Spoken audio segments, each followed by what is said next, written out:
preciso para destruir um herói. Não uma espada, nem um exército. Às vezes, tudo o que é preciso é um sussurro, um toque suave, um segredo compartilhado no silêncio da noite. A história da humanidade está repleta de gigantes que foram derrubados não pela força, mas pela fraqueza que carregavam dentro de si. Esta é a história do homem mais forte que já caminhou sobre a terra. Um homem nascido de um milagre, consagrado a Deus antes mesmo de seu primeiro suspiro. Destinado a ser o libertador de seu povo. Um super-homem do mundo antigo, cuja força era lendária e cujo nome era sinônimo de poder divino. Seu nome era Sansão. Mas esta não é apenas uma história de força. É uma crônica sombria sobre como o maior dom de um homem pode se tornar a semente de sua própria destruição.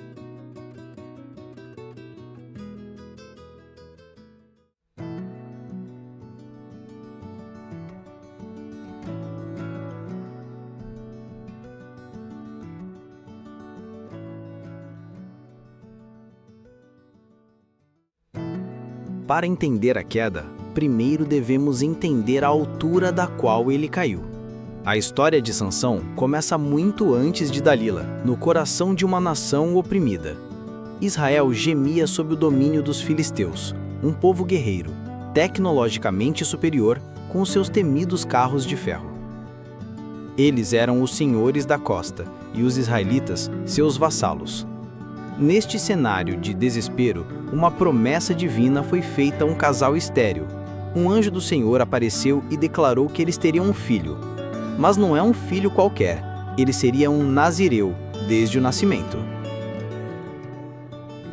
O voto nazireu era um pacto de separação sagrada, sem vinho ou bebida forte, para manter a mente clara, sem contato com os mortos, para manter a pureza ritual. E o mais visível de todos os sinais, o cabelo jamais seria cortado. Seu cabelo longo não era uma questão de estilo, era o símbolo físico de sua aliança com Deus, a fonte externa de seu poder interno. Sansão cresceu e o Espírito do Senhor começou a movê-lo.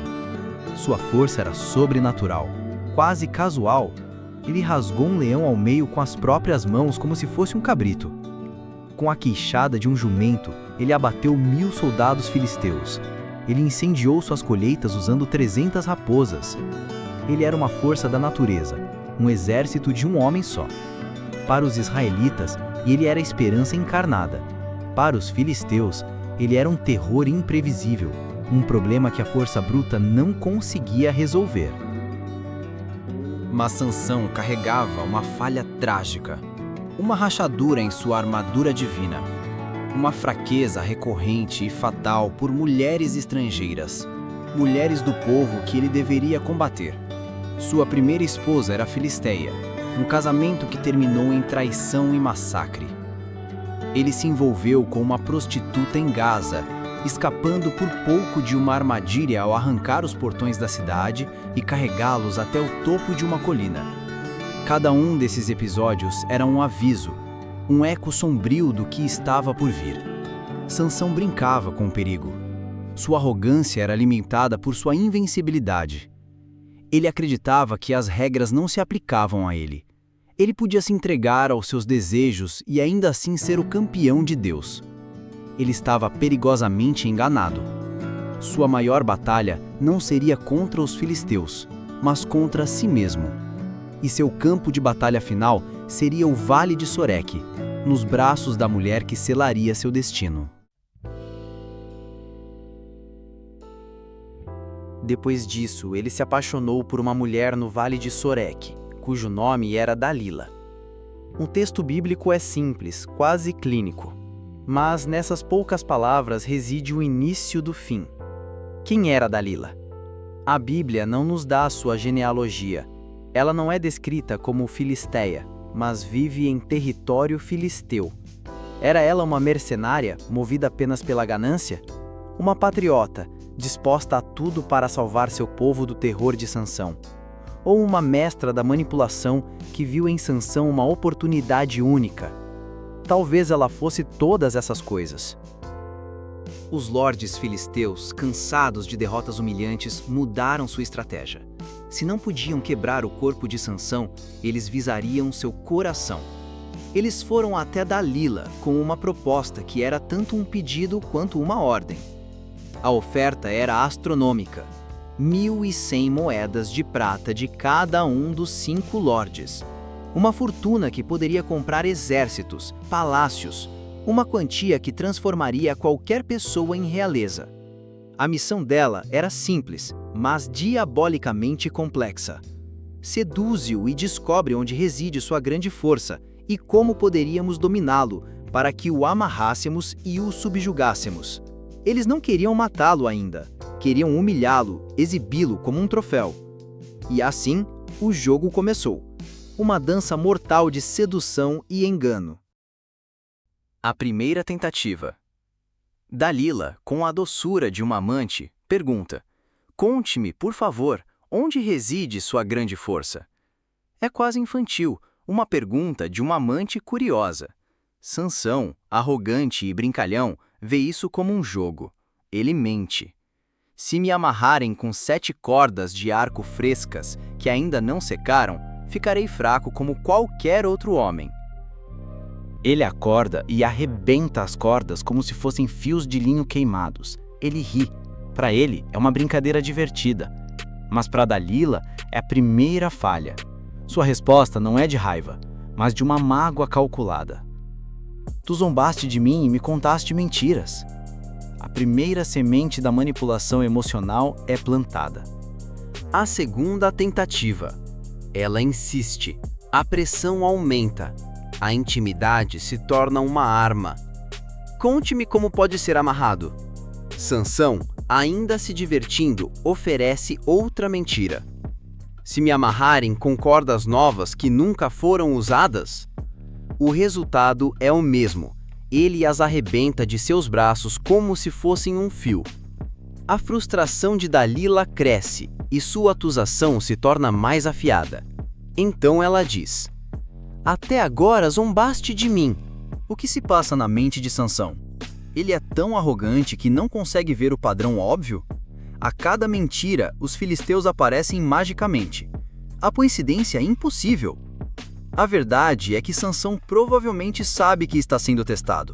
Mas ele está viciado. Viciado nela. Viciado no perigo. Viciado em sua própria invencibilidade. Ele acredita que pode controlar o jogo, sem perceber que as regras são dela. A terceira tentativa. A pressão de Dalila é implacável. Ela o acusa, o seduz, o desafia. Sansão, ficando descuidado, se aproxima perigosamente da verdade. Ele diz: "Se teceres as 7 tranças da minha cabeça com o tear e as prenderes com um pino, ficarei fraco." Pense na intimidade deste ato. Ele, o homem mais forte do mundo, dormindo vulnerável o suficiente para que seu cabelo, o símbolo de seu pacto, seja literalmente tecido em um objeto. Ele está entregando o símbolo de sua força nas mãos dela. É o maior sinal de alerta que ele poderia ignorar, e ele ignora. Ao acordar, ele arranca o pino do tear e o tear inteiro junto com ele. A demonstração de força é ainda mais espetacular, mas sua negligência é assustadora. Ele está cada vez mais perto da beira do precipício.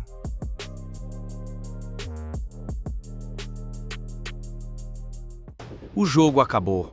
A paciência de Dalila se esgotou. Ela agora lança seu ataque final, não com perguntas, mas com uma arma muito mais poderosa: a chantagem emocional. A Bíblia diz que ela o atormentava com suas palavras todos os dias e o pressionava, de modo que sua alma se angustiou até a morte. Pense nessa frase: sua alma se angustiou até a morte. Isso não foi um único momento de fraqueza. Foi uma campanha de guerra psicológica. Imagine os dias e noites, cada momento de silêncio quebrado pela mesma acusação. Como podes dizer eu te amo quando teu coração não está comigo? Tu zombaste de mim estas 3 vezes e não me contaste onde reside tua grande força. Cada carícia vinha com uma condição. Cada beijo, um veneno. Ela transformou o afeto em tortura. O refúgio que ele buscava em seus braços se tornou uma prisão. Sansão, o homem que podia derrotar exércitos, estava sendo desmantelado psicologicamente, palavra por palavra, por uma única mulher. Sua força física era inútil contra esse tipo de ataque. Ele estava exausto, quebrado. E então ele lhe contou todo o seu coração. Não foi apenas a revelação de um segredo, foi uma confissão. A rendição completa. Nunca a navalha passou pela minha cabeça, ele disse, pois sou nazireu de Deus desde o ventre de minha mãe. Se for rapado, minha força se afastará de mim e ficarei fraco, e serei como qualquer outro homem. Naquele momento, Sansão não traiu apenas a si mesmo, ele traiu seu voto, ele traiu o seu povo, ele traiu o Deus que lhe deu tudo. Ele trocou seu destino divino pelo alívio temporário de uma paixão tóxica. Dalila sabia, em seu íntimo, que desta vez era a verdade. O jogo havia terminado, e ela havia vencido. Enquanto ele dormia, o ato final da traição foi consumado. A lâmina fria do metal cortou as 7 tranças, os símbolos de décadas de consagração. O som do corte deve ter sido o som mais alto no silêncio daquela sala. O cabelo, a representação física de seu poder, caiu no chão, sem vida. Então ela o acordou com o grito familiar, mas agora mortalmente real. Os filisteus estão sobre ti, Sansão. Ele se levantou, ainda grogue de sono e de sua própria traição, pensando como das outras vezes: sairei como antes e me livrarei. Mas o texto bíblico nos entrega uma das frases mais trágicas e aterradoras de toda a Escritura. Ele, porém, não sabia que o Senhor se tinha retirado dele. Sua força não estava no cabelo em si. O cabelo era o sinal do pacto. Ao quebrar o pacto conscientemente, a presença de Deus, a fonte real de seu poder, o deixou. E naquele instante, ele era apenas um homem. A punição dos filisteus foi poética e brutal. Eles não o mataram. Isso seria misericordioso demais. Primeiro, eles lhe arrancaram os olhos. O homem que foi cegado por sua paixão, agora estava literalmente cego. Aquele que usou sua visão para cobiçar mulheres proibidas foi mergulhado em uma escuridão eterna. Eles o levaram para Gaza, a mesma cidade de onde ele havia arrancado os portões em um ato de poder arrogante. E lá, o campeão de Israel, o terror dos filisteus, foi amarrado com correntes de bronze e forçado a girar um moinho na prisão. Um trabalho de animal ou de escravo. A humilhação era completa. O Titã havia caído.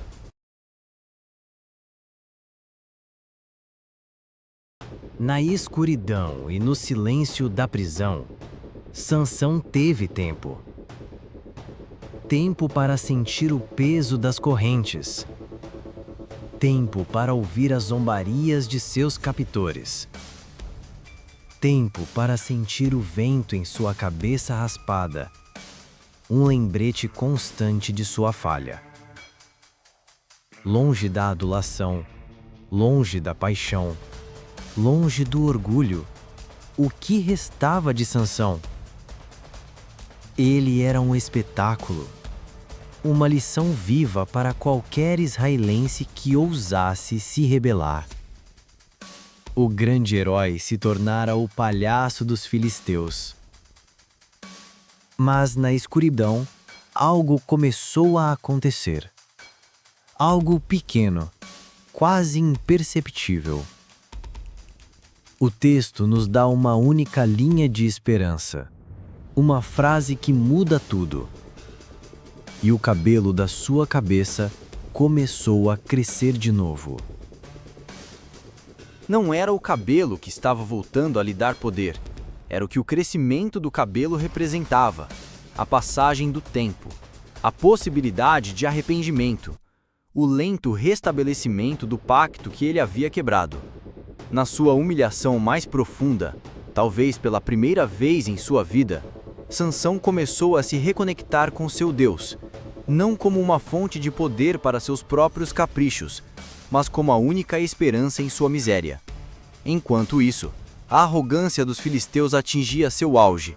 Para celebrar sua vitória, eles organizaram um grande festival em honra de seu Deus, Dagon.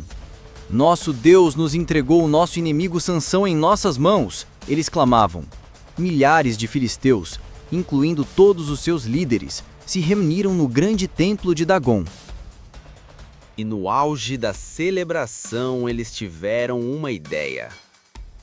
Chamem Sansão, para que ele nos divirta. Eles o trouxeram para o centro do templo, o homem cego e quebrado, para ser o objeto de suas piadas. Eles o colocaram entre os dois pilares centrais que sustentavam todo o teto do vasto edifício. Naquele momento, cercado por seus inimigos, humilhado e cego, Sansão fez sua oração final. E essa oração era diferente de tudo em sua vida anterior. Não era um pedido arrogante, mas um apelo humilde. Ele disse ao menino que o guiava: "Deixe-me sentir os pilares sobre os quais a casa se apoia, para que eu possa me apoiar neles." Então, Sansão clamou ao Senhor: Ó soberano Senhor, lembra-te de mim. Ó Deus, por favor, fortalece-me apenas mais esta vez e permite que com um só golpe eu me vingue dos filisteus por meus 2 olhos. Ele colocou sua mão direita em um pilar e a esquerda no outro. E com um grito que rasgou o céu, ele bradou: "Que eu morra com os filisteus." Ele empurrou com toda a sua força. A força que não vinha mais de sua arrogância, mas de sua rendição. Os pilares de pedra gemeram, racharam e cederam. O teto maciço desabou sobre a multidão em pânico. Gritos de celebração se transformaram em gritos de terror. O texto conclui: assim, ele matou mais pessoas em sua morte do que matou em sua vida. Em seu ato final, Sansão cumpriu o destino para o qual nasceu, não como um herói triunfante, mas como um mártir sacrificial. Sua maior vitória não foi conquistada no campo de batalha, mas em um templo, cego e acorrentado. Foi uma vitória nascida da derrota total.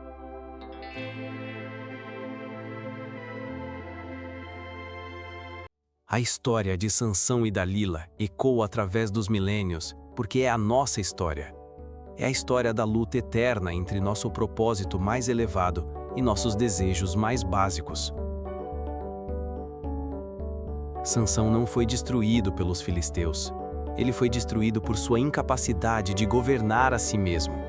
Sua força se tornou uma licença para a imprudência. Sua paixão, uma porta para a traição. Ele é um aviso atemporal de que os dons não administrados se tornam maldições e que a arrogância é o caminho mais curto para a ruína. E Dalila? Ela se torna o arquétipo da traição por amor ou por dinheiro. Uma figura sombria cuja motivação final permanecerá para sempre um mistério, tornando-a ainda mais poderosa como símbolo. A tragédia de Sansão é que ele tinha tudo: força, propósito, favor divino, e trocou tudo por um momento de paixão. Mas sua redenção nos mostra que mesmo na escuridão mais profunda, após a queda mais catastrófica, um único ato de retorno, de arrependimento e de sacrifício pode redefinir um legado inteiro.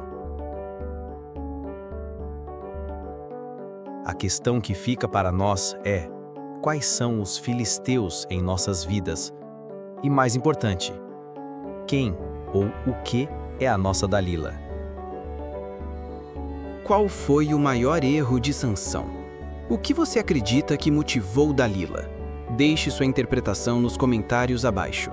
E se você busca entender as histórias mais profundas e sombrias que moldaram nosso mundo, inscreva-se e ative as notificações. A escuridão está cheia de lições.